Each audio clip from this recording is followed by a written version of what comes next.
La BVD, c'est une maladie infectieuse contagieuse qui signifie diarrhée virale bovine. Elle est composée en fait de deux grandes entités cliniques. Une forme BVD classique qui est une diarrhée à allure enzootique qui se guérit en général spontanément en une dizaine de jours. Et une forme maladie des muqueuses, c'est pour ça qu'on parle parfois d'ailleurs de virus BVD-MD pour mucosal disease. Donc cette forme maladie des muqueuses qui elle entraîne des symptômes beaucoup plus graves avec diarrhée mais également ulcère sur le type digestif dans la bouche et qui se traduit par une issue fatale habituellement en quelques dizaines de jours.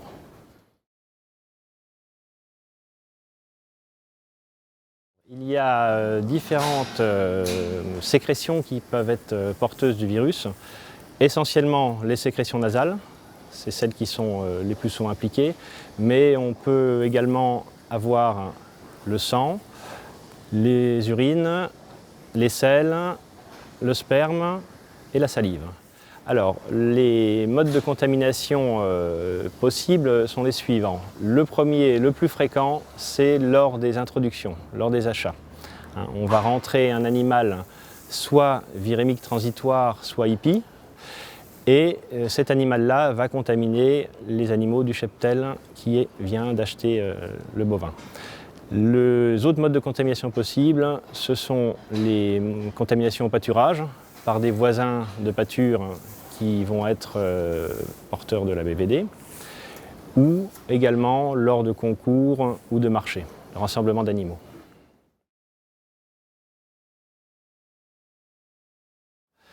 Un hippie, c'est un infecté permanent immunotolérant.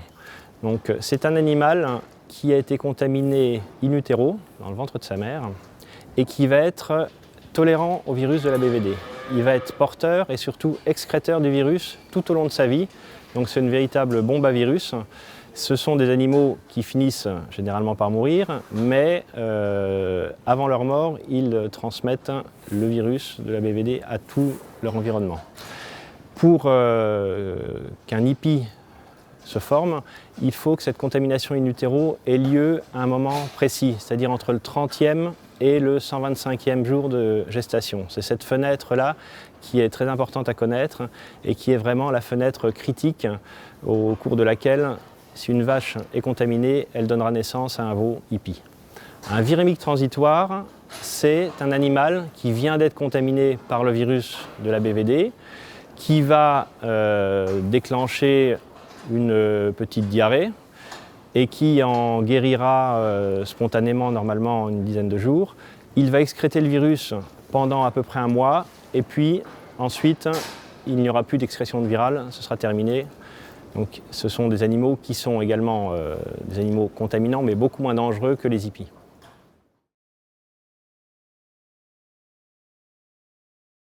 Le plus important, c'est l'impact qui concerne la mortalité et les réformes liées aux animaux hippies.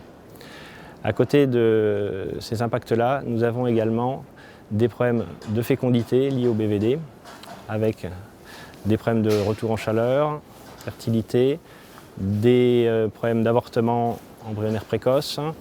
Nous avons également des problèmes d'avortement plus tardif. Nous avons des problèmes de malformation chez les veaux nouveau-nés, malformation congénitale associée au BVD. Le virus de la BVD a également un impact comme cofacteur dans les maladies respiratoires chez les jeunes veaux. Il aggrave ces maladies, il aggrave leur impact dans la population de jeunes veaux de l'élevage. Il a également un impact sur les gastroentérites néonatales. Il aggrave les gastroentérites néonatales lorsqu'il est présent en exploitation. Il y a également un impact du virus de la BVD sur la production laitière, avec une baisse de production laitière. Et enfin, les conséquences liées à la clinique des diarrhées enzootiques dont j'ai parlé tout à l'heure.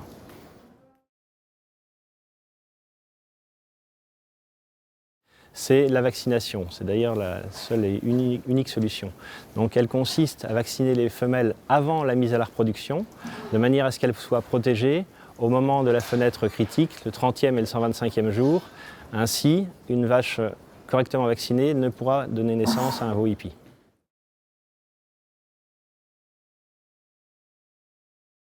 En décembre 2011, le 29 décembre exactement, on a introduit 6 broutards dans le bâtiment, sans les isoler. Malheureusement, parmi les 6, il y avait un broutard limousin qui était hippie. Et donc, avant qu'on ait les résultats des prises de sang qui sont arrivées début janvier, le 5 ou le 6, en 8 jours de temps, il nous a contaminé pas mal de vaches qui étaient gestantes, quoi, de vaches et de génisses. Et on l'a isolé oui, début janvier. Il a été reconfirmé hippie un mois après, donc il est abattu fin janvier, quoi. À ce moment, le troupeau était justement en gestation, en début de gestation pour une grande partie. Il nous restait pas moins d'une dizaine d'inséminations à faire. Les vaches étaient pratiquement toutes gestantes, comme on fait des vélages assez groupés sur l'été, enfin sur le fin de printemps, début d'été, quoi. Donc le problème, ça a intervenu au plus mauvais moment, quand les vaches étaient toutes en début de gestation, quoi. Enfin la plupart, on va dire.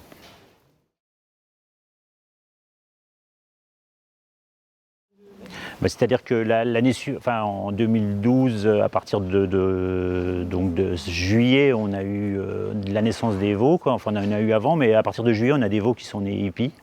Donc on les a dépistés, on les a dépistés systématiquement, hein, depuis les premières naissances d'avril jusqu'à la fin de l'année. Enfin, après, on le fait systématiquement avec les boucles cartilage, mais au départ, on n'avait pas les boucles cartilage et on les faisait par prise de sang, quoi. Donc on a détecté 20 veaux à la naissance qui étaient porteurs du virus du BVD, enfin de la BVD. Et il a fallu donc les euthanasier parce qu'on ne pouvait pas les garder, quoi. Économiquement, c'était pas viable, quoi.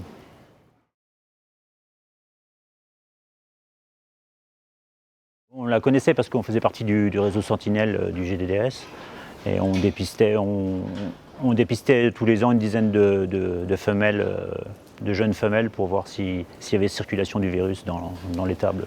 Je sais qu'on a commis une faute, quoi. On est en tort, et là-dessus je ne me suis jamais dédouané. Je veux dire, on aurait dû les isoler. Après, c'était pour des problèmes pratiques et puis de facilité aussi, quoi. Et on a eu tort de les introduire directement dans le bâtiment, quoi.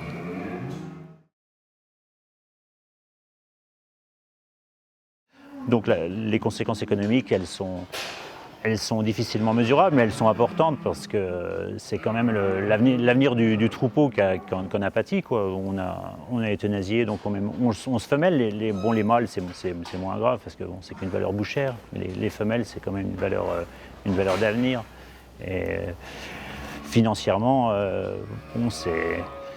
c'est pas mesurable, mais bon, c'est quand même important. Pour moi, l'aspect psychologique est aussi difficile, enfin même plus difficile que l'aspect financier des fois à appréhender, quoi. Oui, quand on est éleveur, et bon, un peu éleveur dans l'âme, et qu'on aime ces animaux, je veux dire, euthanasier les veaux à 8-10 jours, c'est pas des choses évidentes à faire, et puis c'est pas des choses qui sont agréables. Surtout quand on en euthanasie plusieurs, on en a dû en faire le maximum, c'est 5 ou 7, je sais plus exactement, mais bon, c'est quand même, des fois je vois quand quand on se bat pour avoir des fois un veau vivant à la naissance, et puis que, bon, 10 jours après il faut l'euthanasier, c'est des moments quand même un peu difficiles, quoi.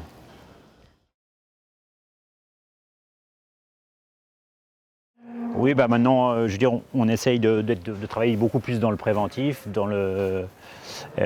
ensuite, on a mis en place les vaccinations, on essaye de travailler beaucoup plus en amont des problèmes, plutôt les prévenir que les subir. Et au niveau donc du dépistage des hippies, on dépiste systématiquement les veaux à la naissance avec les boucles cartilage. Et c'est bien pratique parce qu'on n'a plus besoin de faire de prise de sang, et c'est fait systématiquement quand on boucle les animaux. Aujourd'hui, il est exclu qu'on rentre des animaux sans les isoler. En plus, avec la vaccination des femelles avant la mise à la reproduction, on a on a pratiquement aucune chance de se faire contaminer par un hippie, quoi.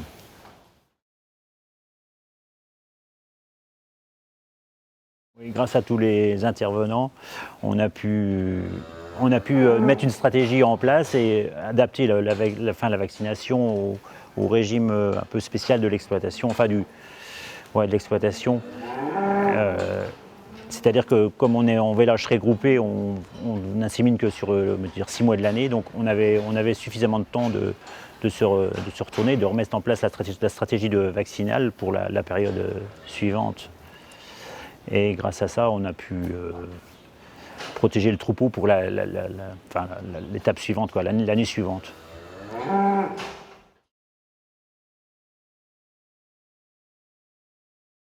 Lorsque la maladie a été identifiée au GAEC du Mont-Saint-Pierre, nous sommes intervenus pour la mise en place d'un protocole d'assainissement.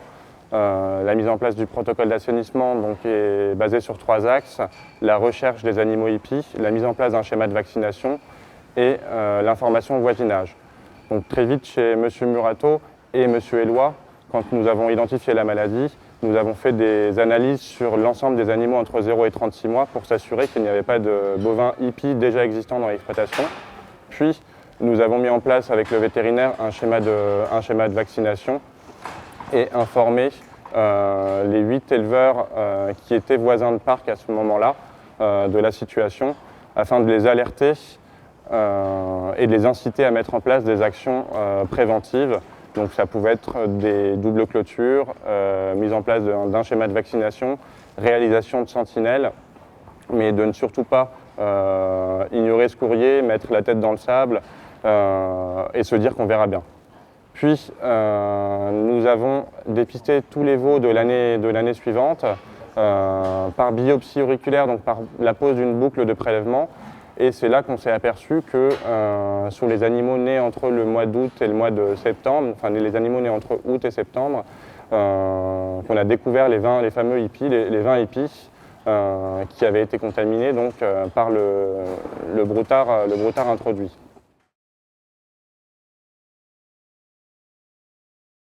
Le protocole a permis d'éviter la transmission de la maladie sur le secteur et de la diffusion aux voisins de parc. Aujourd'hui, le protocole d'assainissement BVD est clôturé au GAEC du Mont-Saint-Pierre. Nous avons informé les voisins, le voisinage que la situation était résolue. Par contre, le schéma de vaccination se poursuit et